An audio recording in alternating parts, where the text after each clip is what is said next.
केतली का बटन इतना नीला होगा कि साई पूछनी पड़ेगी मेरी बात का। आप देखना, मीरापुर में मैं हवा में कोई बात नहीं कहता हूँ। चुनाव शक्ति निर्माण की प्रक्रिया है, जिसके पास शक्ति होगी उन्हीं का भला होगा। ये बात मैं इस आधार पर कह रहा हूँ कि जिनके पास आज शक्ति है वो सिर्फ अपने अपने बारे में सोच रहे हैं। अच्छा ये होता जिनको जनता ने वोट की ताकत देके सरकार बनाने का मौका दिया है, जो पदों पे बैठे हैं वो सबके बारे में सोचते हैं। हम लोग जाति व्यवस्था को नहीं मानते, ना हमने बनाई है ना हम उसको मानते हैं। हम धर्म के मुद्दे पे कोई बात नहीं करेंगे। आप इस क्षेत्र का सर्वे करा लो, 70% गाँव का पानी अगर खराब नहीं निकला तो आप मुझसे मैं आपको चैलेंज देता हूँ इस बात के लिए। गवर्नमेंट 27,000 स्कूल बंद कर रही है, 1,42,000 टीचरों की वैकेंसी नहीं भर रही है, स्कूल बंद कर रही है। आप ये बताओ सरकारी स्कूल में किसके बच्चे पढ़ते हैं? किसान के, मजदूर के, गांव में रहने वाले गरीब के। किसका रास्ता बंद होगा? पढ़े लिखे बच्चे 4-4, 5-5 टेस्ट देके बेरोजगार घूम रहे, कोई पूछने वाला नहीं। कोई भर्ती ऐसी बताओ उत्तर प्रदेश में जिसका पेपर लीक ना हुआ? सारी भर्तियों के पेपर लीक हुए हैं और घोटाले, आरक्षण में घोटाला 69 शिक्षक भर्ती में आज तक सरकार ने पूरा नहीं किया। मैं तो आपको कह रहा हूँ हम बुनियादी लड़ाई लड़ रहे हैं। अच्छे स्कूल बने, अच्छे कॉलेज बने, अच्छे हॉस्पिटल बने, रोजगार के साधन आए, उद्योग धंधे लगे, कुटीर उद्योग लग के महिलाओं को रोजगार मिले। हम इसलिए शक्ति चाहते हैं कि लोगों की जिंदगी में बदलाव कर सकें। और हम हाशिए पे हैं सर, किसानों को फसल के दाम नहीं मिल रहे। आप दोनों भाई यहाँ खड़े हो, आप बताओ जो लोग सरकार में, क्या वो मिलों को कह नहीं सकते सख्ती से कि किसानों को उनकी फसल के दाम? पिछली बार का पैसा नहीं हुआ अब तक। ऐसे किसान कर्ज ले लेके और सुसाइड करता रहेगा, इसका जवाब है किसी के पास? आपने अग्निवीर योजना लाई भारतीय जनता पार्टी के लोगों ने। आप मुझे बताओ अग्निवीर के जरिए क्या आपने देश का मनोबल नहीं कमजोर किया? हमारी जमीन छीनी जा रही है, पुराने घरों में जहाँ 60-70 साल से लोग रह रहे हैं उन घरों को उजाड़ा जा रहा है, बुलडोजर चल रहे हैं। तो धन्यवाद सुप्रीम कोर्ट का, ये जोरदार तमाचा सरकार की गाल पे मारा कि तुम जज नहीं हो, ये काम जुडिशरी का है, ये हमें करने दो। क्योंकि हमारे लोगों में पावर को पाने क्या एक जुनून और जिद है। ये जिद जुनून नहीं होता तो आप बताओ बड़े बड़े पैसे वालों को हम नगीना में हरा देते क्या? 3 पार्टियां हैं, एक पार्टी जिनके परिवार में बहुत लंबी विरासत रही, जिनसे मेरे बहुत करीब रिश्ते भी रहे, जिनके परिवार में चौधरी चरण सिंह जी प्राइम मिनिस्टर रहे देश के, मैं सम्मान करता हूँ। दूसरे मुलायम सिंह जी रक्षा मंत्री रहे, मैं उनका भी सम्मान करता हूँ, उस परिवार का भी, उनकी भी पार्टी है। फिर तीसरी पार्टी को उनके नेता आए थे, वो भी अपनी बात रख के गए। मेरे पास क्या है पीछे? आप बताओ, मेरे पास यही तो है गरीब समाज। ना तो हम किसी को विज्ञापन देते, ना ही हम किसी को, हम तो जमीन वाले लोग हैं, ना हम 2 नंबर का पैसा कमाते, ना हम 2 नंबर का पैसा खर्च करते। पत्रकारिता में आज के समय मुंह खोलने का भी और मुंह बंद रखने का भी क्या क्या दिया जाता है, आप मुझसे बेहतर जानते हैं। सांसद जी, चुनाव पीक पे आज प्रचार का आखिरी वक्त है, आप पूरे मीरापुर में घूमे हैं, क्या माहौल है? आपको क्या लग रहा है, नतीजा क्या होने जा रहा है? देखो सर, मैं भविष्यवाणी तो नहीं करता, मैं तो किसान का बेटा हूँ। मेरे पिताजी प्राइमरी स्कूल के हेडमास्टर थे। कोई राजनीतिक विरासत हमारे पास है नहीं। हम महापुरुषों के रास्ते पे चलते हैं, हम वोट की वैल्यू समझते हैं और धीरे धीरे हमने समाज को भी जागरूक किया, वोट की वैल्यू समझे। हमारे लिए चुनाव कोई व्यापार नहीं है, कोई अवसर नहीं है। चुनाव शक्ति निर्माण की प्रक्रिया है, जिसके पास शक्ति होगी उन्हीं का भला होगा। ये बात मैं इस आधार पर कह रहा हूँ कि जिनके पास आज शक्ति है वो सिर्फ अपने अपने बारे में सोच रहे हैं। अच्छा ये होता जिनको जनता ने वोट की ताकत देके सरकार बनाने का मौका दिया है, जो पदों पे बैठे हैं वो सबके बारे में सोचते हैं। ऐसा कहीं से भी होता दिखाई नहीं दे रहा। मैं आपको विश्वास दिलाता हूँ, क्योंकि हम लोग जाति व्यवस्था को नहीं मानते, ना हमने बनाई है ना हम उसको मानते हैं। जब हमें अवसर मिलेगा हम हर व्यक्ति के लिए काम करेंगे, और हमारा काम बिल्कुल स्पष्ट है। हम धर्म के मुद्दे पे कोई बात नहीं करेंगे, हम बात करेंगे बुनियादी सुविधाओं पे, जिससे आदमी का जीवन पे प्रभाव पड़ता है। रोटी, कपड़ा, मकान और पीने के लिए साफ पानी। आपको विश्वास नहीं होगा, आप इस क्षेत्र का सर्वे करा लो, 70% गाँव का पानी अगर खराब नहीं निकला तो आप मुझसे मैं आपको चैलेंज देता हूँ इस बात के लिए। आज आप अपने क्षेत्र का सर्वे करा लो, 90% घरों में आरओ नहीं होगा। अब मैं इसकी गारंटी आपको देता हूँ। आप सर्वे करा लो, आर्थिक गड़बड़ी इतनी है, 90%, 95% घरों में 4 पहियों की गाड़ी नहीं होगी। आप सर्वे करा लो, मैं आपको गारंटी देता हूँ। गवर्नमेंट 27,000 स्कूल बंद कर रही है, 1,42,000 टीचरों की वैकेंसी नहीं भर रही है, स्कूल बंद कर रही है। आप ये बताओ सरकारी स्कूल में किसके बच्चे पढ़ते हैं? किसान के, मजदूर के, गांव में रहने वाले गरीब के। किसका रास्ता बंद होगा? जब स्कूल नहीं खुलेगा किसका बच्चा नहीं पढ़ेगा? और जब पढ़ेगा नहीं तो 300-400 मजदूर के अलावा उसके पास क्या रास्ता है? वो डॉक्टर, इंजीनियर, IAS, IPS, वकील, जज बन सकता है क्या? पढ़े लिखे बच्चे 4-4, 5-5 टेस्ट देके बेरोजगार घूम रहे, कोई पूछने वाला नहीं। कोई भर्ती ऐसी बताओ उत्तर प्रदेश में जिसका पेपर लीक ना हुआ? सारी भर्तियों के पेपर लीक हुए हैं और घोटाले, आरक्षण में घोटाला 69 शिक्षक भर्ती में आज तक सरकार ने पूरा नहीं किया।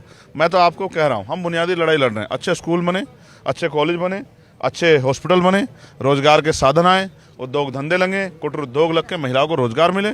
हम इसलिए शक्ति चाहते हैं कि लोगों की जिंदगी में बदलाव कर सकें। और हम हाशिए पे हैं सर, किसानों को फसल के दाम नहीं मिल रहे। आप दोनों भाई यहाँ खड़े हो, आप बताओ, जो लोग सरकार में, क्या वो मिलों को कह नहीं सकते सख्ती से कि किसानों को उनकी फसल के दाम, पिछली बार का पैसा नहीं हुआ अब तक? ऐसे किसान कर्ज ले लेके और सुसाइड करता रहेगा, इसका जवाब है किसी के पास?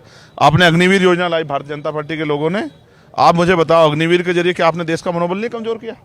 मैंने आप पूछा पार्लियामेंट में कि अलग पाकिस्तान की बात करो, बांग्लादेश की, चाइना पे सरकार का क्या रुख है बताए सरकार? क्या चाइना अंदर नहीं आया?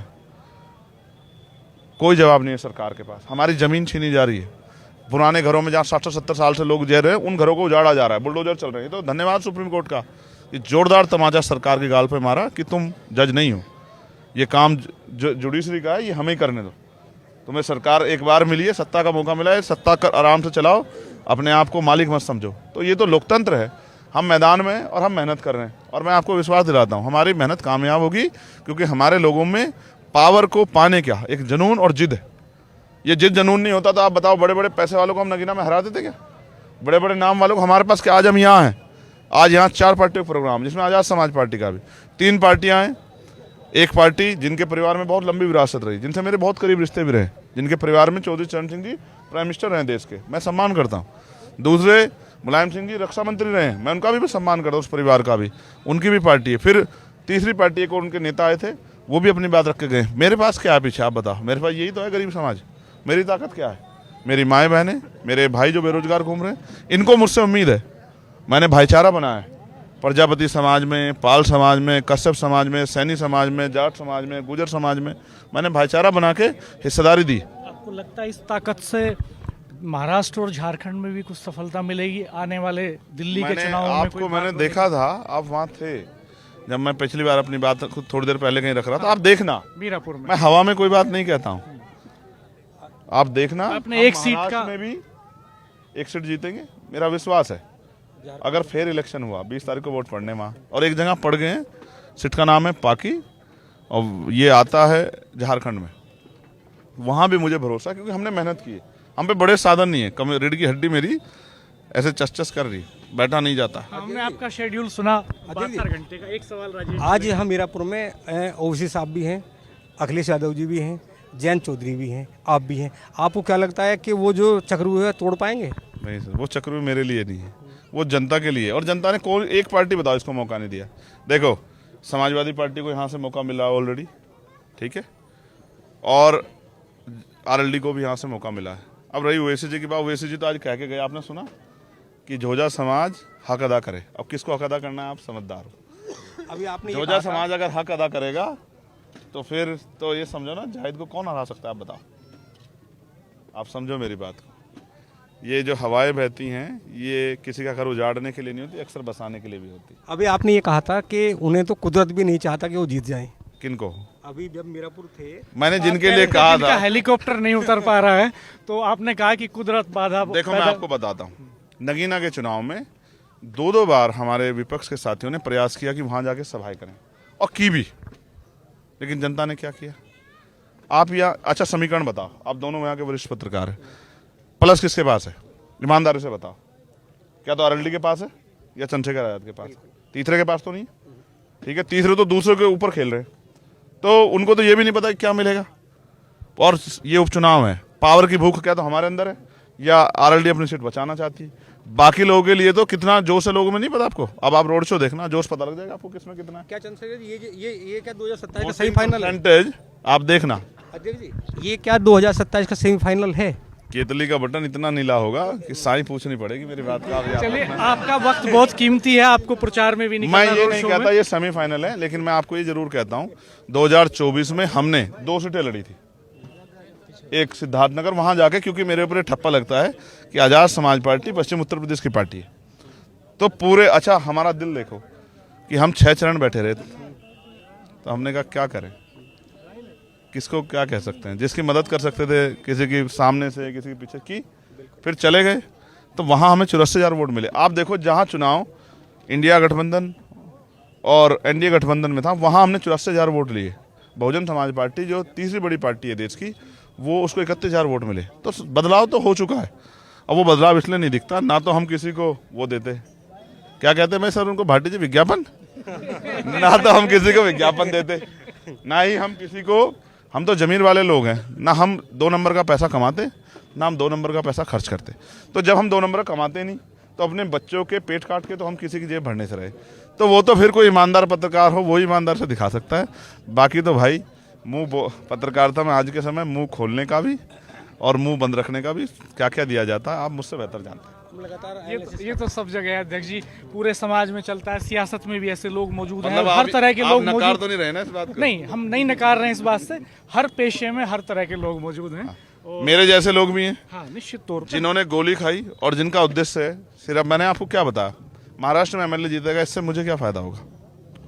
आप सोचो, झारखंड में एमएलए जीतेगा, मुझे क्या फायदा होगा? मुझे ये फायदा होगा कि वहाँ जो जुल्म होता है उसकी आवाज़ उठाने वाला कोई होगा विधानसभा में, गरीबों की हक के लिए बोलने वाला कोई होगा, सवाल खड़ा करने वाला कोई होगा। मुझसे लोग कहते थे जाहिद के लिए कहेंगे, क्या कर लेगा जाहिद अकेला एमएलए जीत के, क्या कर लेगा, इसको तो मौका भी नहीं मिलेगा। मुझे भी कहते थे चंद्रशेखर क्या कर लेगा, चंद्रशेखर जीता भी, चंद्रशेखर पार्लियामेंट में भी गया, पार्लियामेंट में चंद्रशेखर तो कोई बोलता नहीं, आप शर्त लगा लो, चेक कर लो अब तक की डिबेट, 18 डिबेट है मेरी सेशन में, और तब है जब मैं, आप समझो ना, मुझे दोनों तरफ से मार सहनी पड़ती, तब जाके मेरी 18 डिबेट हैं। तो मैं आपको ये बात इसलिए बता रहा हूँ कि अगर किसी के अंदर करने का जज्बा, तो अकेला आदमी बहुत कुछ कर सकता है, और हम उसी में से हैं। हम तो चौधरी चरण सिंह को अपना नेता मानते हैं, ईमानदारी की मिसाल थे वो। आपको लगता है कि जो ताकत एक समय में बहन जी के पास थी, मान्यवर काशीराम जी के फॉर्मूले पे, वो आपके पास शिफ्ट हो रही है?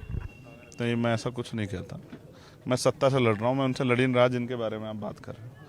वो हमारे बड़े हैं, उनका सम्मान करना मेरा फर्ज है, करना भी चाहिए, संस्कार है, आपके मेरे संस्कार है। जब कोई गली से बड़ा गुजरता है तो हम उसको घूर के नहीं देखते, हाथ जोड़ के नमस्कार करते हैं, और नमस्कार नहीं करते और कोई ऐसी चीज़ हो तो हम थोड़ा सा पीछे हट जाते हैं, ये हमारे संस्कार है। मैं कभी उनका आमना सामना नहीं करना चाहता, लेकिन आप सोचो लड़ाई किससे है? सत्ता से है ना लड़ाई। यहाँ बहन जी का विधायक तो है नहीं जो मैं उनसे लड़ूं, मैं तो अखिलेश जी से भी लड़ रहा हूँ। और देखो मैं आपको बताता हूँ, वो भी कह रहे हैं ना मैं भाजपा को हराना है, तो ताकत हम ही है ना भाजपा को हराने की, तो काहे को परेशान, आप बैठो ना, अगर हम हरा देंगे यार, काहे की चिंता कर रहे हैं? अच्छा ये बताइए, एक पर्सनल सवाल कर लेते हैं इस बीच में राजेश भाई साहब, कि आपका 72 घंटे का शेड्यूल हमने सुना, इतना टफ, नींद नहीं है उसमें, आराम नहीं है उसमें, अपने फिल्में देखने के लिए समय नहीं है, मनोरंजन के लिए समय नहीं है, टूरिज्म के लिए समय नहीं है, फिटनेस के लिए क्या आप भी मोदी जी की तरह कोई ऐसी चीज़ खाते हैं जो बहुत एनर्जी देती है?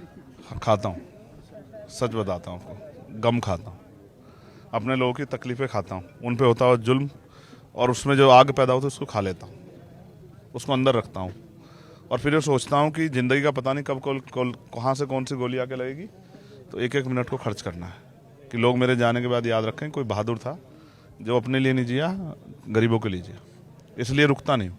और आपको भी नहीं पता ना, मृत्यु अटल सत्य एक दिन जाना ही है, ठीक है। अभी तो मीडिया ने जो मेरा स्वरूप दिखाया वही आपने देखा, जैसे जैसे मुझे अवसर मिलेंगे मैं आपको दिखाऊंगा कि काम कैसे होता है। और मैं आपको फिर विश्वास से कह रहा हूँ, हम व्यवस्था बदलने की लड़ाई लड़ रहे हैं, ये देश सिर्फ अमीरों का नहीं है, इसमें गरीबों का भी बराबर का हिस्सा है, और आज़ादी में सबका खून शामिल है। आप मुसलमान को या दलित को या पिछड़े को या आंकड़े को, किसी को भी आप अलग नहीं कर सकते, उसको कमजोर करके आप देश ताकतवर नहीं हो सकता है, सबको साथ लेके चलना पड़ेगा। 2024 का जब चुनाव हुआ मेंबर ऑफ पार्लियामेंट का, जब चुनाव हुआ, बस एक मिनट, तो वही सीट थी जिस पर बहन जी पहली बार लोकसभा पहुंची, और वही सीट वहाँ वो उनके प्रत्याशी अपनी जमा जब्त कर जाते हैं आपके सामने।